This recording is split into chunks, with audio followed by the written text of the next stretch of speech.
ఇక పహల్గాం ఉగ్రదాడి కేసులో జాతీయ దర్యాప్తు సంస్థ కీలక పురోగతి సాధించింది. ఉగ్రవాదులకి ఆశ్రయం ఇచ్చిన ఇద్దరు వ్యక్తుల్ని అరెస్ట్ చేసింది. బట్కోట్కి చెందిన పర్వేజ్ అహ్మద్ జోతర్, పహల్గాంకి చెందిన బషీర్ అహ్మద్ జోతర్లని అరెస్ట్ చేసినట్లుగా ఎన్ఐఏ ప్రకటించింది. వారిద్దరూ ఉగ్రవాదులకి ఆశ్రయంతో పాటు ఆహారం అందించారని, ప్రయాణానికి కూడా సహాయం చేసినట్లు గుర్తించారు. టెర్రరిస్టులకి షెల్టర్ ఇచ్చినట్లు నిందితులు అంగీకరించారు. అటాక్ చేసిన ముగ్గురు టెర్రరిస్టుల పేర్లు కూడా అధికారులకు తెలిపారు. ఇద్దరు కలిసి ముగ్గురు టెర్రరిస్టులకి ఆశ్రయం ఇవ్వటమే కాకుండా దాడికి రోడ్ మ్యాప్ వేసి ఇచ్చినట్లు ఎన్ఐఏ నిర్ధారించింది. దాడి చేసిన వారికి లష్కరే తోయిబాతో సంబంధాలున్నట్లు ఎన్ఐఏ కన్ఫర్మ్ చేసింది. దేశవ్యాప్తంగా ప్రకంపనలు సృష్టించిన ఈ దారుణ మారణకాండలో పాల్గొన్న ఉగ్రవాదుల జాడ కనిపెట్టేందుకు నిఘా వర్గాలు ప్రయత్నిస్తూనే ఉన్నాయి. ఇప్పటికే పహల్గాం ఉగ్ర దాడి తర్వాత దేశంలో అనేక చోట్ల పాకిస్తాన్ కి ఏజెంట్లుగా పనిచేసిన చాలా మందిని పోలీసులు అరెస్ట్ చేశారు. మన దేశంలో ఉంటూ పాక్ కోసం పనిచేసిన ప్రముఖ యూట్యూబర్లని కూడా అదుపులోకి తీసుకున్నారు. ఇప్పుడు దాడికి కారకులైన ఉగ్రవాదులకి ఆశ్రయం కల్పించి అమానుష చర్యలకి సహకరించిన ఈ ఇద్దరిని విచారిస్తే మరిన్ని విషయాలు వెలుగులోకి వస్తాయని ఎన్ఐఏ అంచనా వేస్తోంది. ఇదే అంశానికి సంబంధించి మనకి పూర్తి అప్డేట్స్ ఇవ్వడానికి మా ప్రతినిధి గోపి సిద్ధంగా ఉన్నారు. గోపి, పహల్గాం ఉగ్రదాడి కేసుకు సంబంధించి ఆ ఉగ్రవాదులకి ఆశ్రయం ఇచ్చిన ఇద్దరిని అరెస్ట్ చేసినట్లుగా తెలుస్తుంది. ఎన్ఐఏ విచారణలో ఎటువంటి విషయాలు బయటకు వచ్చే అవకాశం ఉంది? ఎస్, 2 నెలల తర్వాత ఎగ్జాక్ట్గా బైసరన్ వ్యాలీలో ఏప్రిల్ 22వ తేదీన ఈ ఉగ్రదాడి ఘటన జరిగింది. సో ఈ రోజుకి 2 నెలలు. సో 2 నెలల తర్వాత ఎన్ఐఏ ఈ కేసుకు సంబంధించిన కీలక పురోగతిని సాధించడం జరిగింది. ఎవరైతే ఉగ్రవాదులు ఇటు టూరిస్టుల పైన అత్యంత పాశవికంగా పాయింట్ బ్లాంక్ రేంజ్లో వాళ్ళని కాల్చి చంపారో, సో వారికి ఆశ్రయం కల్పించి వారికి ఆహారాన్ని, ఆశ్రయాన్ని, కావాల్సిన లాజిస్టిక్స్ని కల్పించిన ఇద్దరి వ్యక్తుల్ని ఇటు కాశ్మీర్లో ఎన్ఐఏ అరెస్ట్ చేయడం జరిగింది. పర్వేజ్ అహ్మద్, అలాగే మరొకరు ఆయన సోదరుడు బషీర్ అహ్మద్ని ఎన్ఐఏ అరెస్ట్ చేయడం జరిగింది.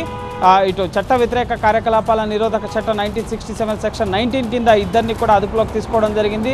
ఇప్పటి వరకు ఈ పహల్గాం టెర్రర్ అటాక్కి సంబంధించి 2000 మందికి పైగా సాక్షుల్ని ప్రశ్నించారు. అలాగే అనేక మంది అనుమానితుల్ని అదుపులోకి తీసుకున్నారు. ఉగ్రవాద సానుభూతి పరులు, ఉగ్రవాదులకు ఆశ్రయం ఇస్తారని, ఉగ్రవాదులతో సంబంధాలు ఉన్న వారిని అనేక మందిని ప్రశ్నించడం జరిగింది. అందులో భాగంగానే కొన్ని చోట్ల 32 లొకేషన్స్లో ఇటీవల సోదాలు నిర్వహించినప్పుడు ఈ ఇద్దరు సోదరుల్ని కూడా ఎన్ఐఏ అదుపులోకి తీసుకుని విచారించగా వారు ముందస్తుగానే తమకు ఉగ్రవాదులని తెలుసు, టెర్రరిస్ట్ అటాక్ చేస్తారని తెలిసి కూడా వారికి ఇద్దరు కూడా ఆశ్రయం కల్పించడం జరిగింది.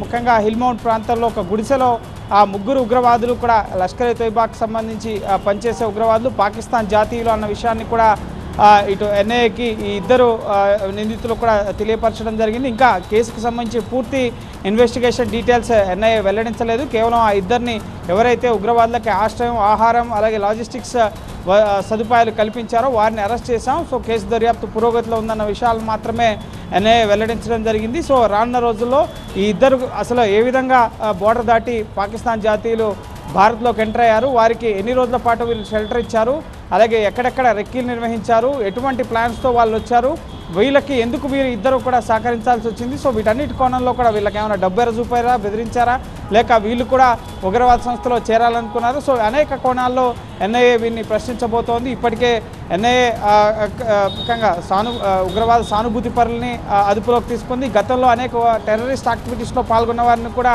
ఇటు జమ్మూ కాశ్మీర్లో ఉన్న జైళ్లలో ఉన్న వారిని కూడా ఎన్ఐఏ ఇన్వెస్టిగేట్ చేయడం జరిగింది. సో రానున్న రోజుల్లో ఈ ఇద్దరి ద్వారా ముఖ్యంగా పాకిస్తాన్లో అలాగే ఐఎస్ఐ హస్తం కూడా ఉందని చెప్పి భారత్ ఆరోపిస్తున్న నేపథ్యంలో సో దీనికి సంబంధించిన కీలక లింక్స్ అన్నింటినీ కూడా వెలుగులోకి తీసుకొచ్చే అవకాశం ఉంది. నెక్స్ట్ జూలై నెలలో పార్లమెంట్ సమావేశాలు కూడా జరగబోతున్నాయి. ఇప్పటికే ప్రతిపక్షాలు ఈ 26 మందిని పర్యాటకులను చంపిన ఉగ్రవాదులు ఎక్కడా అని చెప్పి ప్రశ్నిస్తున్న పరిస్థితి, ఈ కేసు ఏమైందని కూడా ప్రశ్నిస్తున్న తరుణంలో ఈ ఇద్దరి ముఖ్యంగా ఎవరైతే ఉగ్రవాదులకు ఆశ్రయం ఇచ్చారో వారిద్దరిని కూడా పట్టుకోవడం జరిగింది. వీరి ద్వారా కీలక సమాచారాన్ని జాతీయ దర్యాప్తు సంస్థ వెలుగులోకి తీసుకురాబోతోంది.